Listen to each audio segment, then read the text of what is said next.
everyone, my name is Kishalini.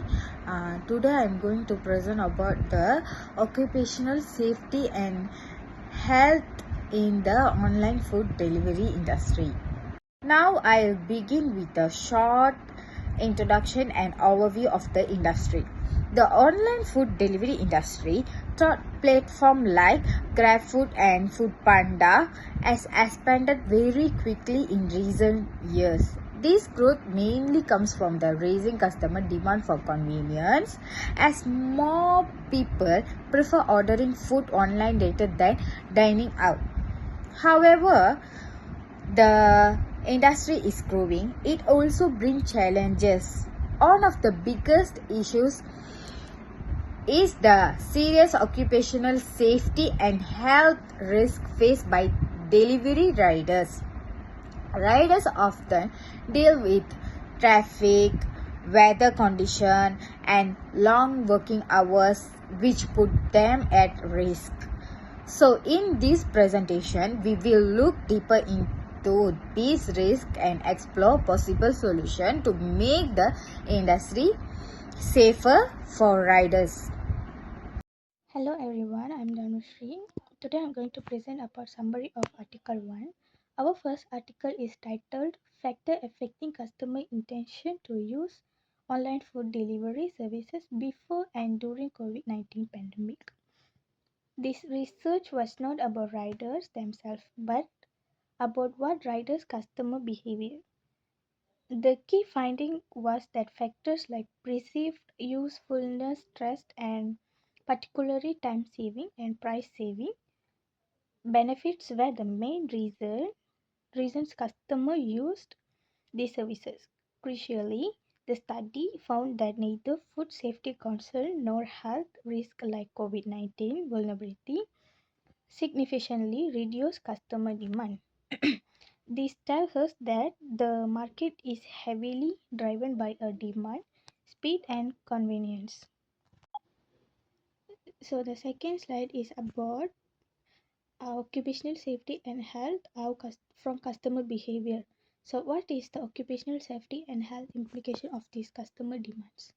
The finding from Article 1 directly translate into three critical OSH issues for riders.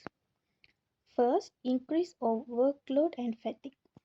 The proven surge in order volume, especially during peaks, means riders face non-stop work leading to physical and mental exhaustion, which is a major safety risk. The second one is most critically algorithmic pressure.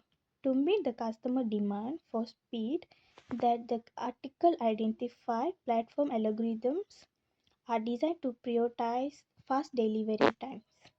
This digitally enforces a culture of rushing, indirectly incentivizing dangerous behavior like speeding and ignoring traffic signals. Finally, this creates a difficult market reality.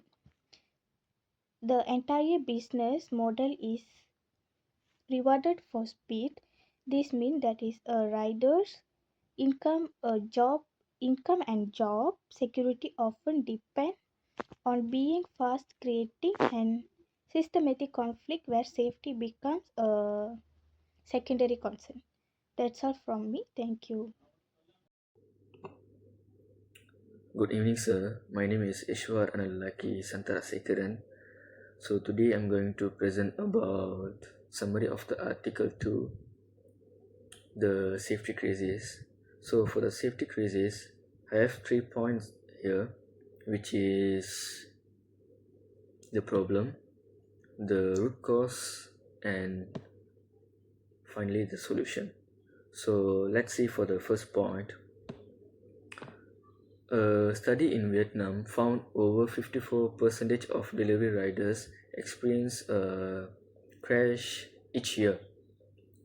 Over half, this isn't just a minor occupational risk. This is a systematic and high frequency hazard. These crashes aren't just bumps and bruises. They lead to serious injuries, loss of income, and long-term health issues. The job of delivery riders has become one of the most dangerous job, and we need to understand why is this happening. So for the next is the root cause. Okay, the root cause, the classification of riders as independent contractors. This is the legal and economic mechanism that limits the company's responsibility for their safety.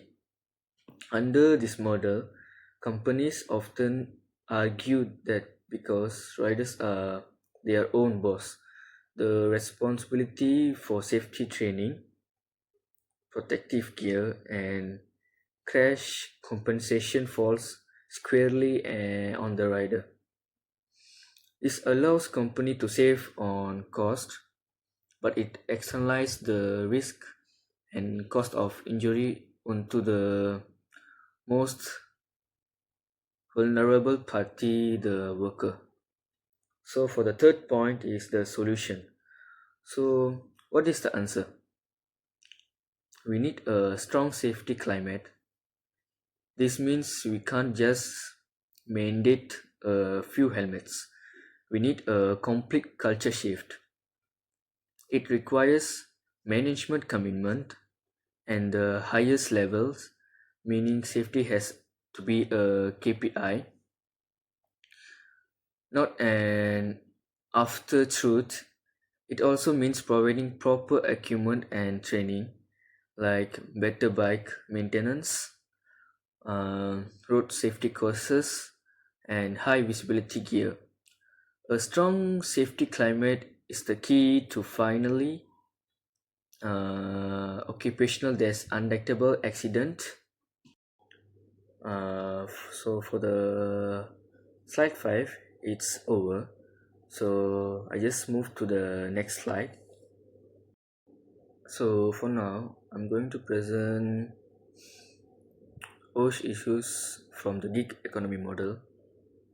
So for OSH issues from the gig economy model, I have 3 points here, which is high accident rates, lack of protection, and isolation. So let's zoom out the first point. The first issue is the most obvious, high accident rates. As we have established, traffic crashes are an incredibly common occupational hazard. But it's not just the frequency that's the occupational safety and health issues. It's the environment that enables it, the pressure to meet tight deadlines, the piece rate pay that encourages reckless speed, and the lack of basic safety infrastructure provided by the company. The model itself generates the hazard. Okay, so for the next point is lack of protection. The most significant occupational safety health failure here is the lack of protection. Because of the contractor models, riders often receive no safety training, no gear, no accident compensation. In a traditional employment settings, there's legal requirements, but in the gig economy, the worker is left exposed.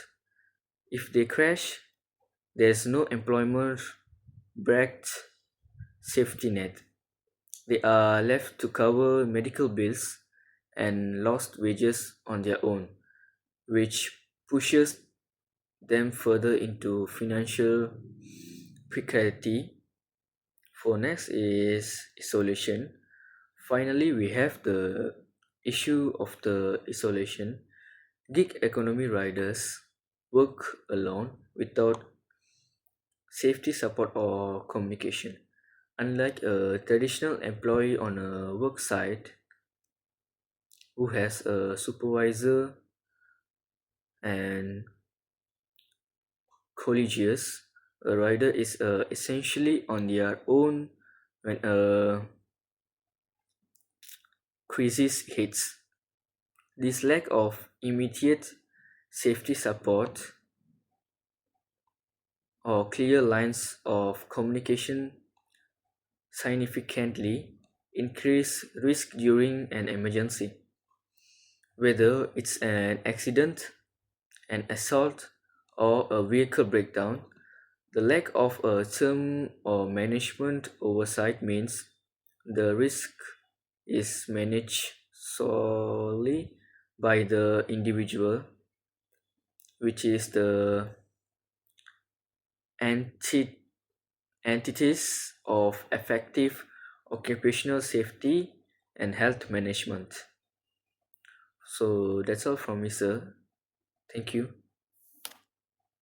So hi, my name is Rupashni. So today I'm going to talk about the key lesson that we learned. So first of all is the safety is the systematic.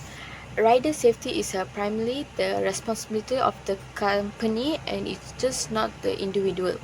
Secondly is the culture is the main key. So a positive safety climate driven by a management directly lead to a safety behavior. Then thirdly, we have safety is sustainability. So it's investing in the rider safety, ensure a reliability workforce and long-term business health. Now, second, I'm gonna tell about the recommendation. One.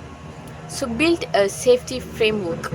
Action, implementing a formal safety management system with a clear policy and a mandatory training for all riders.